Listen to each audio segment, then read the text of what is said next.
Urea దొరకడం మొత్తం రైతులకు చాలా ఇబ్బంది అవుతుంది. యూరియా వల్ల మొత్తం రైతులు రోడ్డు మీద పండుకుంటారు. రోజు లైన్ కట్టాలి, రోజు వస్తుంది అనగానే మండలానికి రావాలి, రోజు పనిష్ పెట్టుకొని ఆడోళ్ళు మగోళ్ళు వచ్చి లైన్ కట్టాలి. ముందు చూపు లేక ఈ ప్రభుత్వం ఎందుకంటే ముందు చూపు ఉండాలి. ఫస్ట్ ఏమనంటే కేంద్రం ఇస్తలేదు, వాళ్ళు యూరియా ఇస్తలేరు, మేము అందుకే ఇస్తలేమంటే ఇదివరకు ఇచ్చినప్పుడు యూరియా ఇదివరకు ఉన్నది కూడా కేంద్రమే కదా. అప్పుడున్నది కేంద్రమే, ఇప్పుడున్నది కేంద్రమే.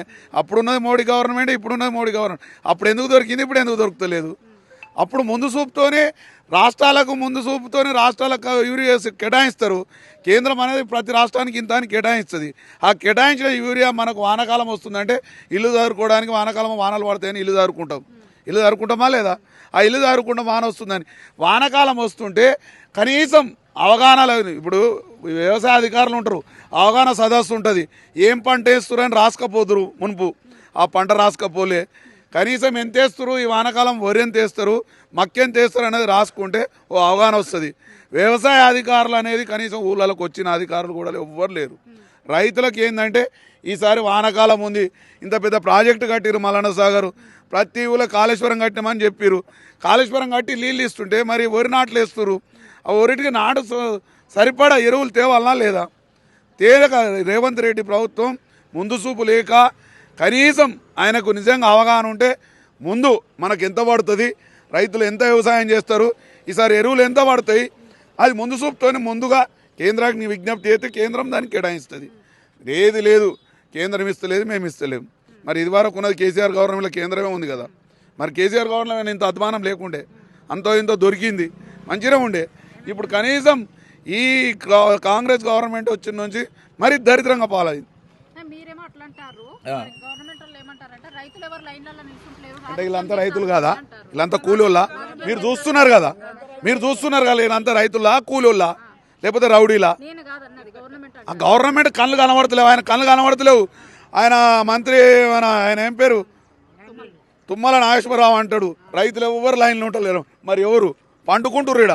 ఇంకా యూరియా కనీసం ఇప్పుడు ఈ ఊరికి ఓన్లీ వస్తుందన్న సమాచారంతో ఇంతమంది వచ్చారు. వచ్చిందంటే చూడండి మీరు లైన్ ఎట్లుంటుందో. అది కనీసం ఒక్క బస్తా కూడా దొరకదు. ఒక్కొక్కరు 3 రోజుల నుంచి లైన్ కట్టారు. ఇప్పుడు ఆ షాప్లో రైతు ఆక్రోశ్ అని ఉంది, ఆ షాప్లో పాస్బుక్లు ఇందున్నాయి. లైను బండి వచ్చిందంటే కొట్టుకొని వస్తారు. ఇక్కడ బండి వస్తుందన్న సమాచారం రాకపోతేనే, ఇది సమాచారం లేకనే ఇంకా వస్తుందట నేను చెప్పడుతుంది. కేవలం ఇది కాంగ్రెస్ ప్రభుత్వం వైఫల్యం, ఇది వేరే ఉద్దేశం కాదు. రైతులకు నిజంగా సమాచారం కాకుండా ఫస్ట్ మన వానాకాలం వస్తుందంటే ఎక్కువ వరి నాట్లు వేస్తారు, వానాకాలం వస్తే యాసంగి అంటే తక్కువ వేస్తారు. ఫస్ట్ వ్యవసాయ అధికారులు సదస్సులు పెట్టి ఎంత వేస్తారు దాన్ని రాసుకపోయి దాన్ని చేస్తే ఇవాళ ఈ కొరత ఉండేది కాదు. కేవలం వాళ్ళ ప్రభుత్వం వైఫల్యంతోనే ఇది రైతులకి ఈ కష్టాలు, వేరే ఉద్దేశం ఏం లేదు. ఎందుకంటే గతంలో కూడా ప్రతిపక్షాలమని కాదు, ఇదని కాదు, రైతులు గతంలో కూడా ఇంత ఇబ్బంది అయితే ఎప్పుడు వాళ్ళే.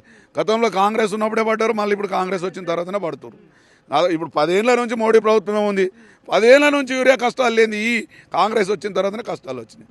ఎందుకంటే ఒంటెత్తి పోగొడలు అంతే, ఏం లేదు, అవగాహన లేదు, ఏది లేదు. రైతులను ముప్పు తిప్పలు పెడుతున్న ఈ ప్రభుత్వం నిజంగా ఈ స్థానిక సంస్థలు ఖచ్చితంగా తగిన గుణపాఠం చెప్తున్నారు రైతుల తరఫున ఖచ్చితంగా. ఎందుకంటే రైతు బాగుంటేనే రాజ్యం బాగుంటుంది. రైతే అన్నిటికీ రైతు కాబట్టి ఆ రైతును కాపాడే ప్రభుత్వమే బాగుపడుతుంది. ఈ ప్రభుత్వం ఈ కొన్నేళ్ళ బాగుపడదు. ఖచ్చితంగా ఇది తగిన బుద్ధి చెప్తారు. వచ్చే ఎలక్షన్లలో, స్థానిక సంస్థల ఎలక్షన్లలో ఖచ్చితంగా తగిన బుద్ధి చెప్తారు. కాకపోతే ఒకటి మాత్రం చెప్తున్నాం, ఖచ్చితంగా రైతులను ఆదుకోవాలి. ఇప్పటికైనా నిజంగా మీకు కేంద్రానికి విజ్ఞప్తి చేసి ఒక్కసారైనా ఢిల్లీకి ఇన్నిసార్లు పోతుండు యూరియా కోసం, ఒక్కనాడని అడిగిండా? ఏ రోజు కూడా అడగలే. ఏ వ్యవసాయ శాఖ మంత్రికైనా ఎవరైనా పోయిరా? ఎవరు ఢిల్లీకి పోరు. రేవంత్ రెడ్డి మాత్రం 50 సార్లు ఢిల్లీకి పోయిండు. ఆయన ప్రభుత్వానికి చెప్పింది లేదు, సెంట్రల్కి చెప్పింది లేదు. మరి మా తెలంగాణలో ఇంత యూరియా కష్టాలు ఉన్నాయని చెప్పింది అయితే ఎక్కడ లేదు. పోతుండు అంతే తప్ప ఏం లేదు. ఈసారి అయినా పోయినప్పుడు, ఈసారి మళ్ళీ పోతుండేమో, ఈసారి అయినా పోయినప్పుడు ఆ కేంద్ర వ్యవసాయ శాఖ మంత్రికి చెప్పి మాకు తెలంగాణలో యూరియా చాలా కష్టాలు ఉన్నాయి, ఖచ్చితంగా మళ్ళీ 50,000 టన్నులో ఎంతనో కొంత కావాలని చెప్పి మూరబెట్టుకుంటే ఖచ్చితంగా ఇస్తుంది. దీన్ని రైతులను ఆదుకోవాలని విజ్ఞప్తి చేస్తున్నాం మేము. 20 రోజులు అవుతుంది. 20 రోజుల నుంచి దొరుకుతుందా? వస్తలేదు. వస్తలేదు. ఒక్క బస్తా కూడా దొరకలేదు. ఒక్క బస్సు దొరకలే పోతున్నాం వస్తున్నాం ఇక మరి ఏంది ఇట్లా తక్లీఫ్ అయితలే? అదే తగిలివి అవుతుంది చల్లపోతి మీద వరకు తిరగబడుతుంది ఎట్లా వస్తున్నాం పోతున్నాం రోజు. బోర్లకు తాళాలు వేయవలసిందే, ఇంటికి పోవాల్సిందే, ఇక ఇంట్లో కూర్చుండవలసిందే. బయకడికి ఎందుకు పోడు, ఇంటికి వచ్చుడు ఎందుకు? ఈ ఊరియా రాకపోవడం వలన అంతా ఆగమాగం అవుతుంది. ఎట్లా వ్యవసాయం చేసే రోజులు ఇవ్వంటావా?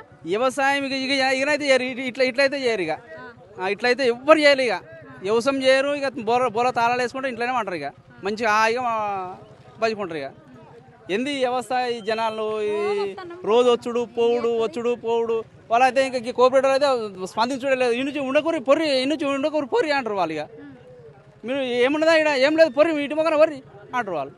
ఏం చేస్తాం మేము ఆడ?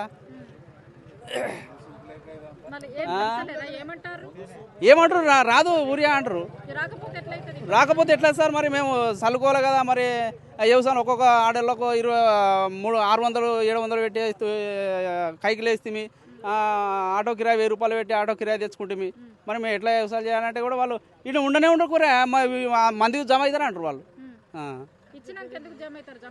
జమ కారు కదా.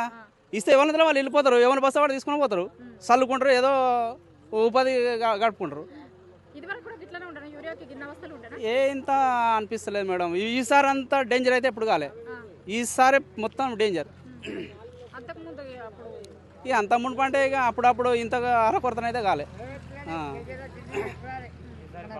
ఇక అప్పుడైతే ఇంత అదేం కాలేదు. కానీ ఈ 20 రోజుల కోలం అయితే మరీ డేంజర్, ఇక మరీ డేంజర్ అంటే మరీ డేంజర్. ఇగో తాళం వేసే ఉంది. పొద్దుగాలు వచ్చిర్రు, చినుకులు పడుతున్నాయి అని ఈడ కొంచెం నీడు ఉందని ఈడ కూర్చొని ఉన్నారు. మొత్తం దీనికి సెంటర్కి తాళం వేసే ఉన్నది. పొద్దుగాల 3 గంటలకు 4 గంటలకు వస్తారట. 4 గంటలకు వచ్చేసరికి కూడా ఇంకా సగం క్యూ లైన్లలో వచ్చి ఉన్నారు, జనాలంతా వచ్చి ఉన్నారు. ఇంకా మేమే లేటుగా వచ్చినాము అని చెప్తున్నారు. ఇప్పుడు గవర్నమెంట్ వాళ్ళు చెప్తున్నారు కదా, అసలు రైతులు ఎవరు లైన్లలో నిలుచుంటలేరని.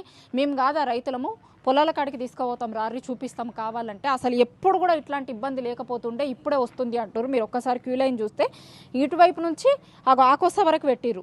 రోడ్ ఎంత దూరం అయితే ఉంటుందో లోపల నుంచి ఆ రోడ్ రాక పెట్టిరు. 2 క్యూ లైన్లు, రెండు వరుసలలో పెట్టిరు. మొత్తం చెప్పులు, చీపుర్లు, లేకపోతే పెంకాసులు, బాటిళ్ళు, ఏది దొరుకుతుంది ఇళ్ళల్లో, ఏది దొరుకుతుంది. ఎందుకంటే వర్షం పడుతుంది కాబట్టి ఇక్కడ లైన్లలో నిల్చొని ఉండలేరు అని లైన్లలో మొత్తం చెప్పులు పెట్టి ఎదురు చూస్తారు. 3 రోజులైందట ఈ సెంటర్కి అయితే యూరియా బస్తాలు వచ్చి 3 రోజులైనాయి అని చెప్తున్నారు.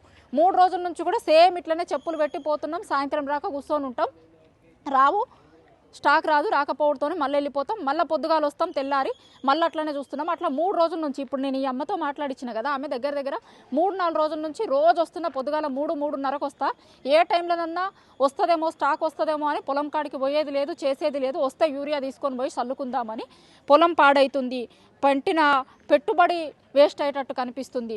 ప్రభుత్వం ఏమో ఒక దిక్కు చూస్తే యూరియా అసలు మొత్తం ఉంది, స్టాక్ ఉంది అన్న లెక్క మాట్లాడుతున్నారు. ఒకసారి ఊర్లలోకి వచ్చి చూడూరి తెలుస్తుంది, రైతుల బాధలు ఏందో తెలుస్తాయి అని చెప్తున్నారు.